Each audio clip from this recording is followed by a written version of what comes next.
Good afternoon. Welcome to the fourth day of World Lumen Congress, another event which will be held online here in a virtual Zoom session, but also which will be live on Facebook. My name is FRUNZÄ, and today I'm going to make a short introduction of what is next in this new session. This is actually the fourth lecture event, an event that will approach the ethics of Elie Wiesel's storytelling, as a new theoretical approach of representing the Holocaust. A lecture that is coordinated by Professor Ph.D.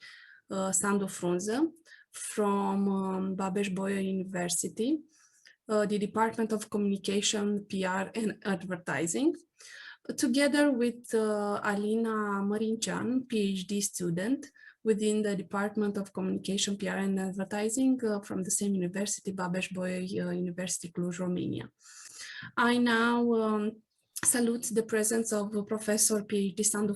Thank you for having us. We are very happy for you to be here. And Alina Marincean, as I already introduced her. Alina, feel free to expose your presentation and have a great experience with that. Thank you very much. Thank you everyone for choosing to be here today. I would start by congratulating you for the wonderful anniversary, and also take this opportunity to thank you. It's a great pleasure and honor to be here, and I want to thank Professor Sandu for investing me with the trust of presenting today some of our professional and personal insights on a favorite topic, to say so, a topic related to Elie Wiesel. Of course, I have some images that will support my words today. It's not an actual PowerPoint presentation, but there's some images. So allow me to share my screen. In the hundreds of conferences that Elie Wiesel held during many years, there were very few times when Elie Wiesel was introduced. But there were several times when he was introduced or people were trying to introduce him. And I remember a particular one when the moderator tried to introduce Elie Wiesel, and he rhetorically asked, how does one introduce Elie Wiesel? Elie Wiesel was present there, and he just answered, you just don't. Yes, he was rarely introduced, and he would usually step on the stage in complete silence with a glass of water and a plain desk. And usually, or many times, chose to begin with a story. With, of course, less talent, I will try to do the same today and start this presentation with a story.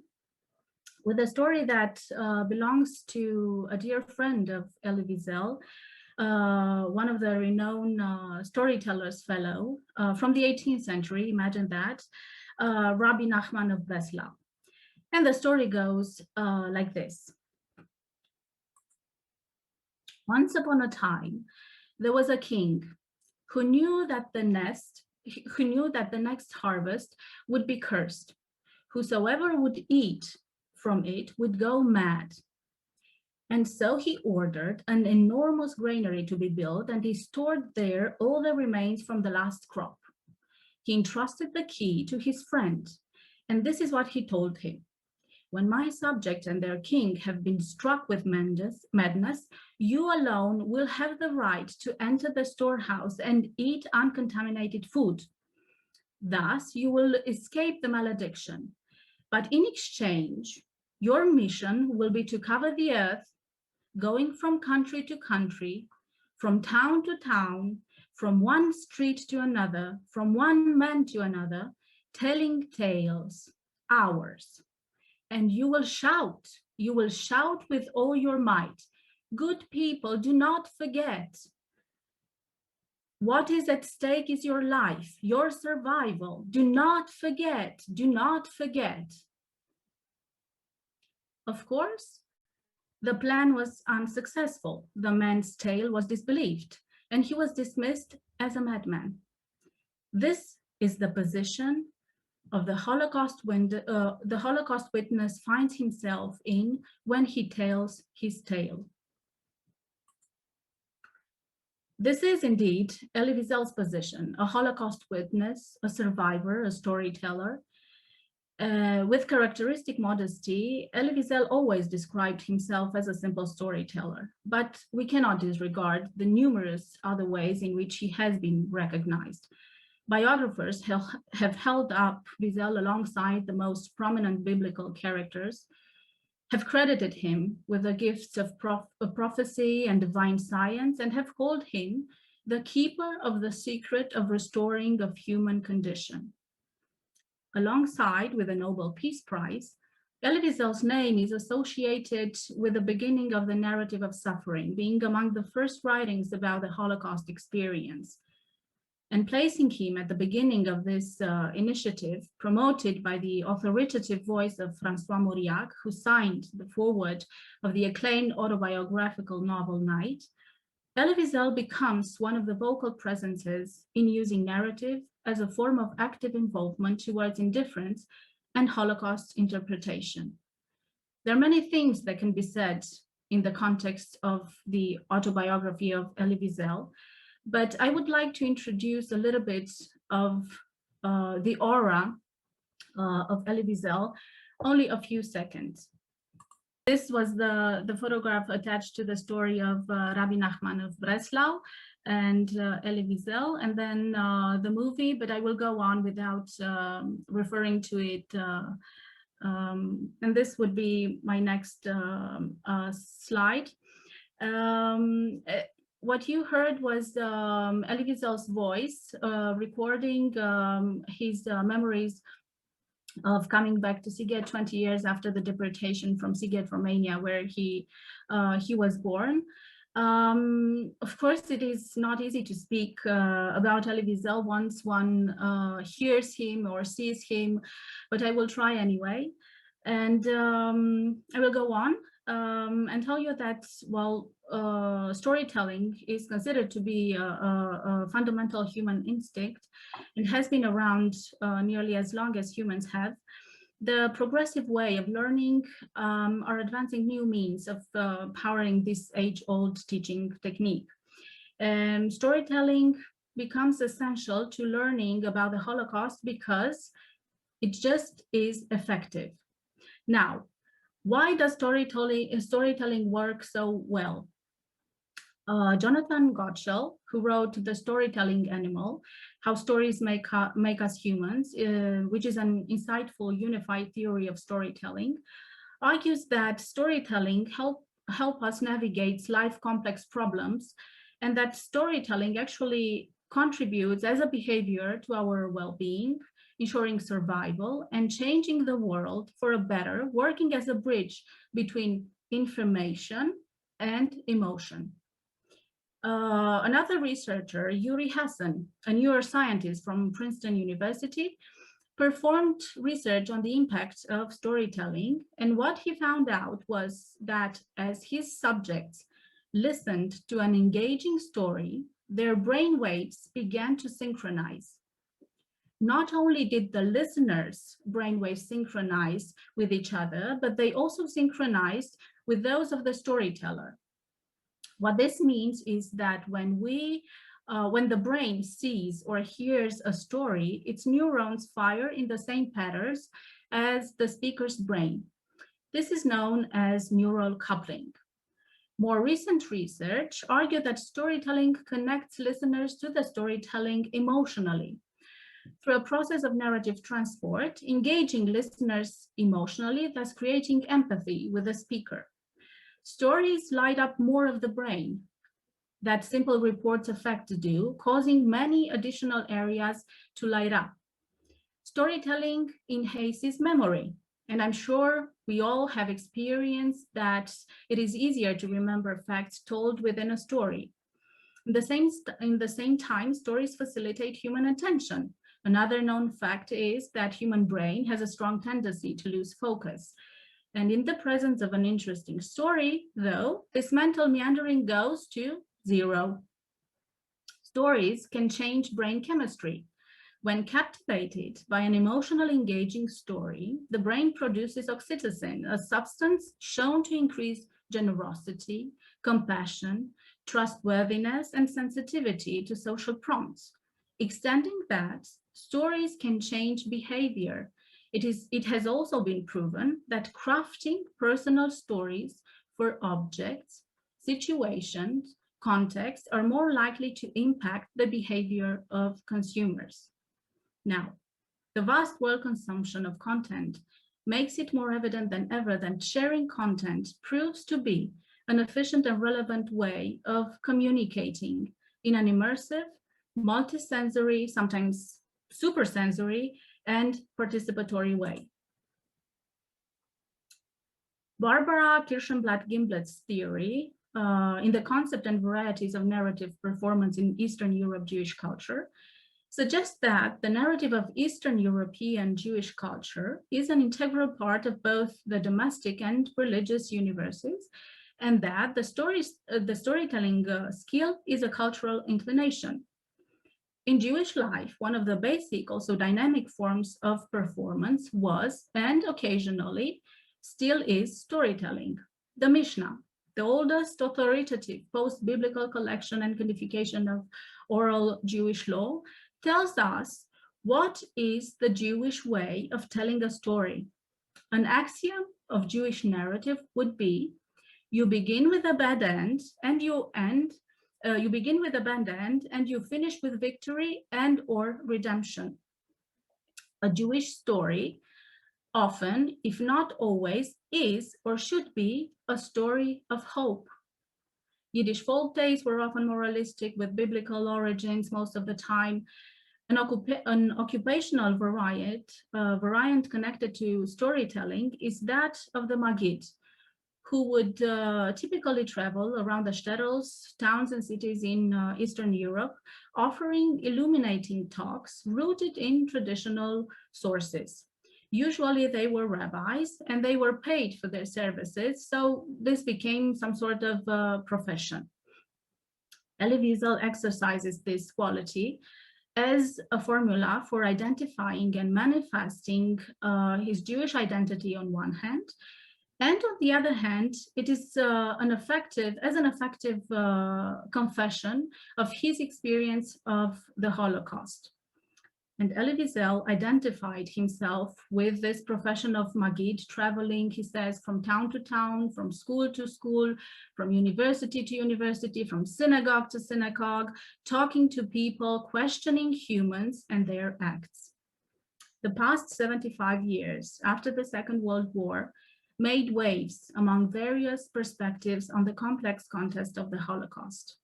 One of the challenges that face contemporary generation and the specialists in the study of genocide is how to include the consequences of the Holocaust into the ethical dimension of the social design of communities around the world in order to prevent reinterpretation and reenactments of such atrocities.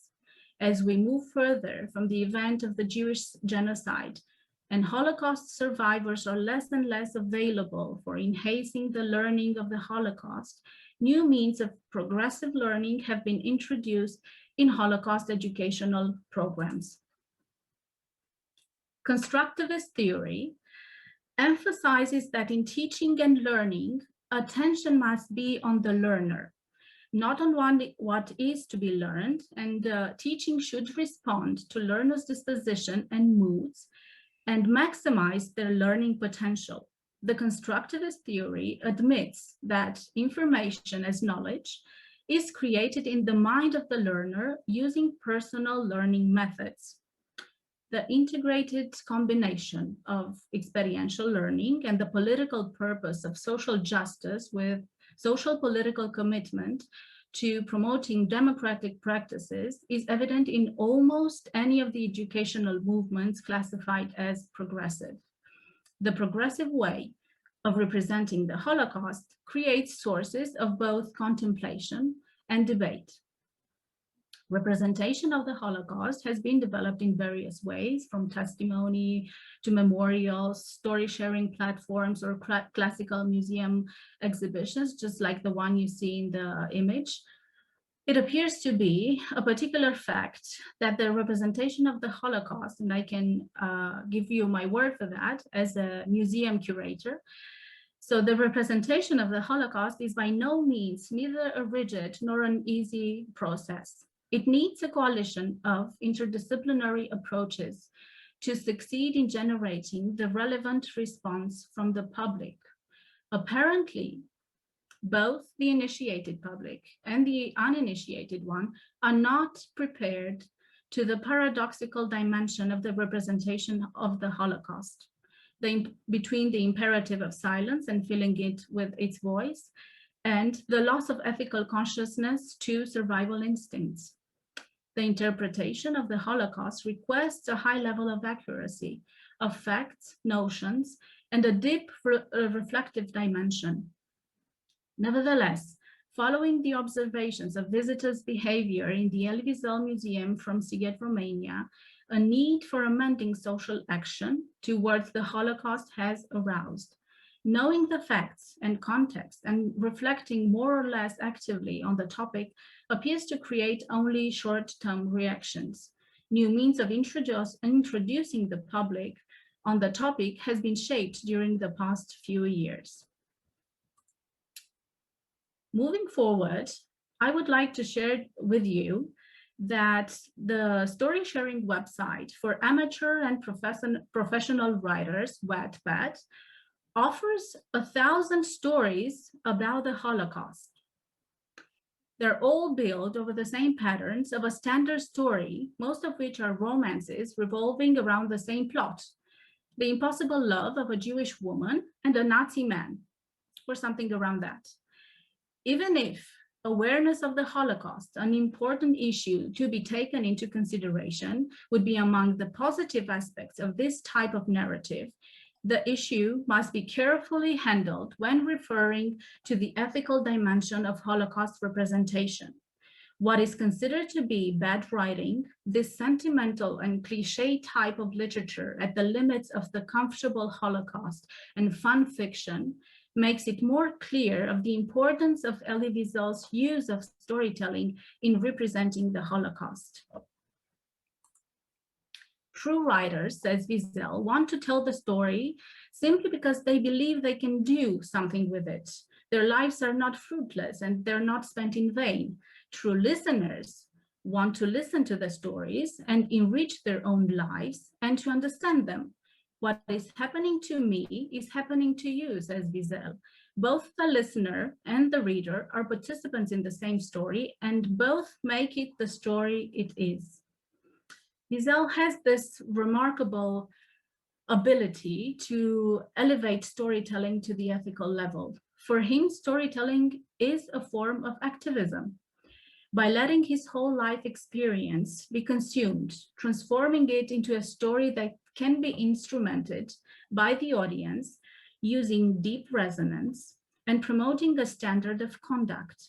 Elie Wiesel storytelling can provide an authentic platform as a space of mediation between the past and the present, and the new and the old, with a voice of authority and responsibility, of shaping social thinking and behavior, a cognitive and emotional engagement that leads to profound and relevant experiences.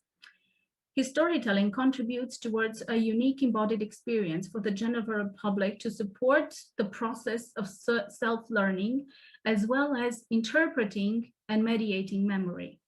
The ethics of Elie Wiesel storytelling addresses the consecrated issues such as distortion, denial, glosses of sentimentalism, sensationalism, and so on. As a storyteller, Wiesel tells stories about people, that's true, about the meaning of life, about evil, about survival, and about the joy and blessing, exploring in the same time the inexpressible. Using his storytelling as a representation of the Holocaust can be grounded on Elie Wiesel's stature of his stories that constitutes both a testimony and also an emotive narrative force, providing a personal and emotional bridge from the narrator to the public. The general official perspective on Holocaust and its representation is without doubt incomplete without the expression of personal experiences, which on the new progressive way of learning weigh more than intellectual approaches in the process of creation of collective memory and Holocaust culture.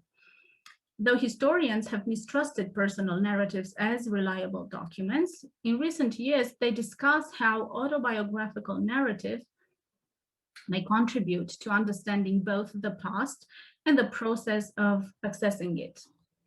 The autobiographies from the field of history complement thus other forms of representation of the past produced by literary scholars or novelists.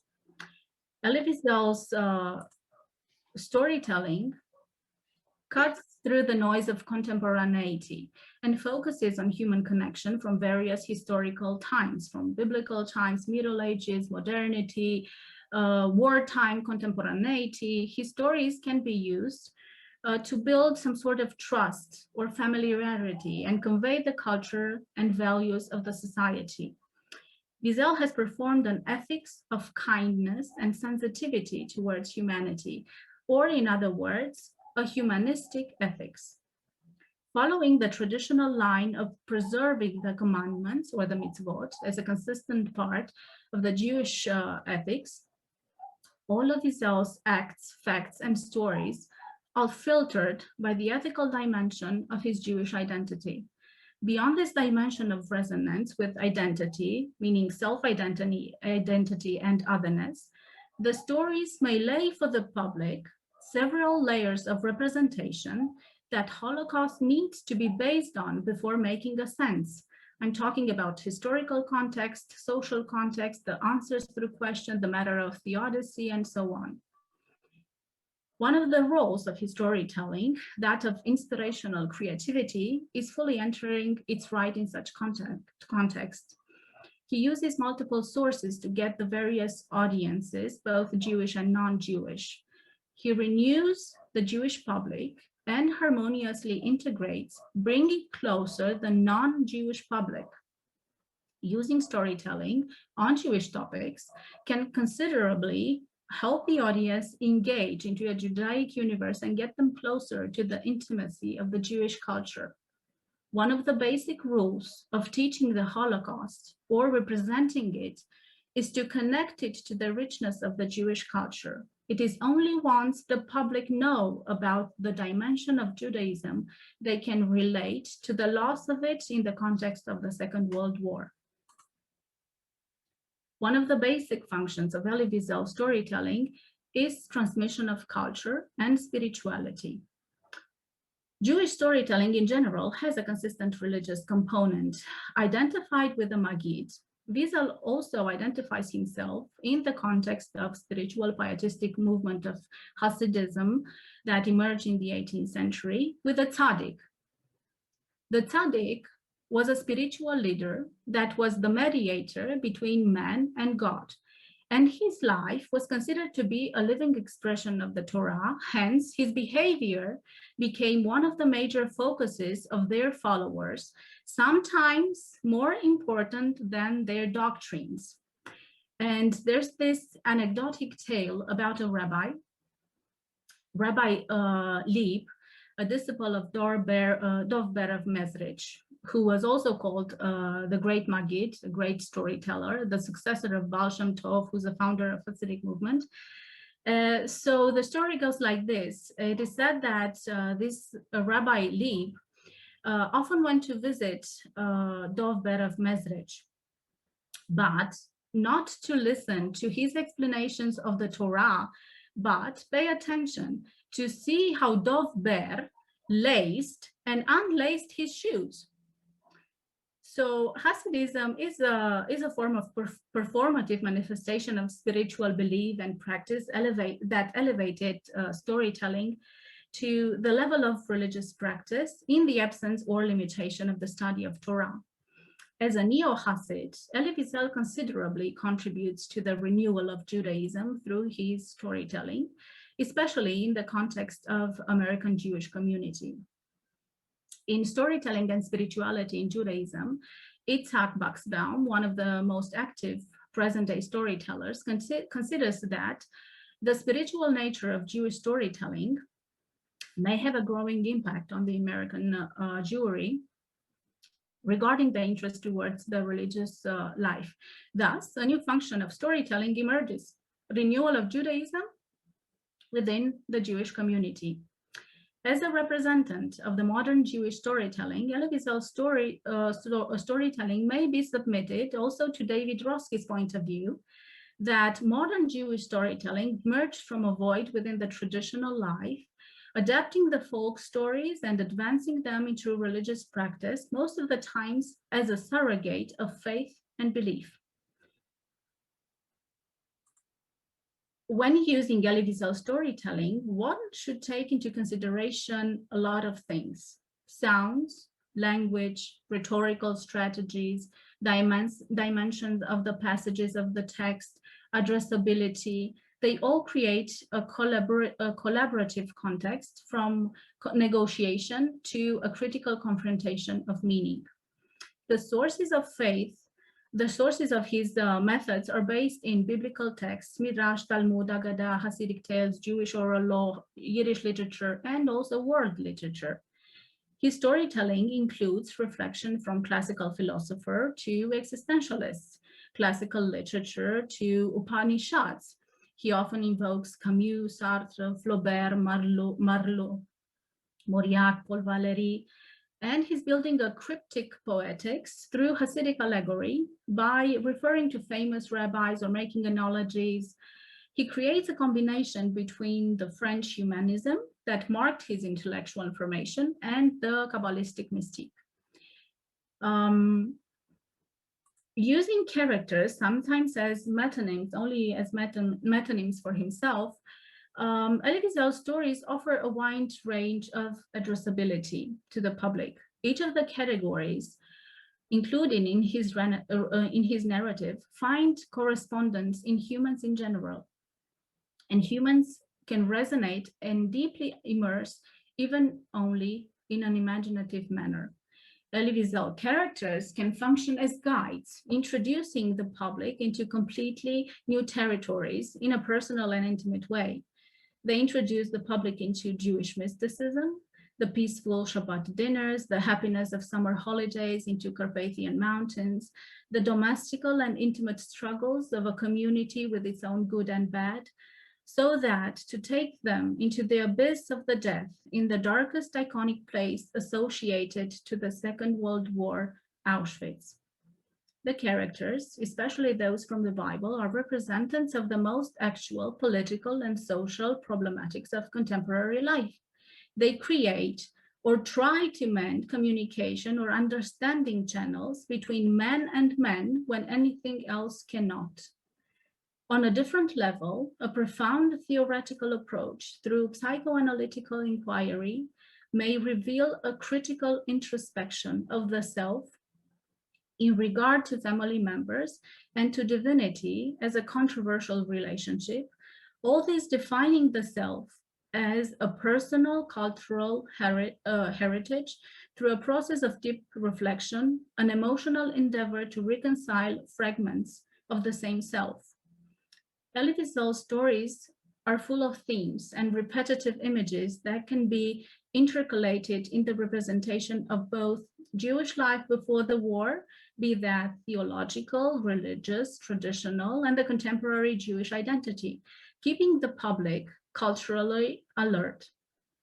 His means of communication are, at the age of absurdity, laughter, silence, music, constant contradiction, paradox, all designed as a mythopoetic context. The brevity of Wiesel's storytelling along a historical, accurate chronological timeline helps in creating a reliable and immediate contact with the public. The shattering content of his narrative is presented with clarity, and the reader is not flooded with too much information, and it is thus allowed to become unsettled only by the emotional impact of the narrated events.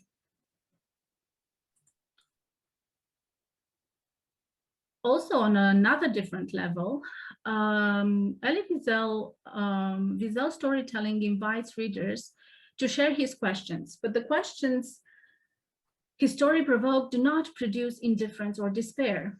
Instead, they lead to more stories and to further questions that encourages protest against those conditions. Elie Wiesel uses questions as a form of problematization, an extension of a Jewish tradition regarding questioning and quest.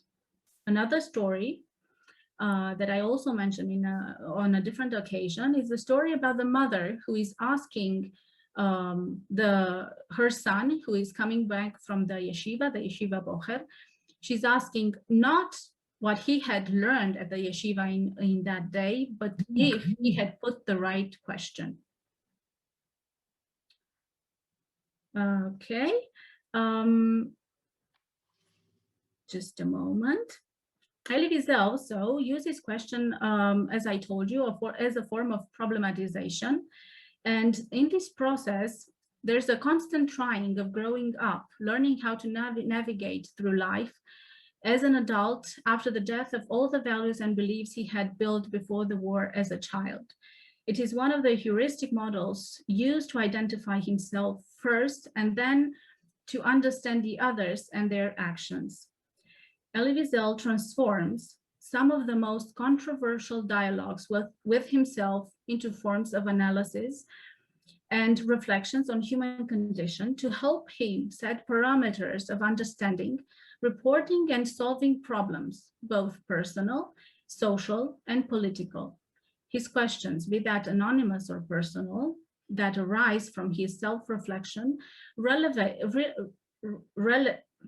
related to the various states of human condition or even the divine condition, the permanent dialogue with himself generates a set of moral commitments that give Wiesel's writing a special relevance and recommend it as a benchmark of action. Wiesel, yeah, please allow me. Yes. You have at least three minutes more, and then we will cross over to a discussion. Okay. Small session. Thank you. Okay. Wiesel preferred questions to answers, and quest is one of Elie Wiesel's favorite concepts. His storytelling transcends this broad concept and directs it into the relevant dimension of understanding. The quest for understanding becomes one of the most recognizable missions of his storytelling.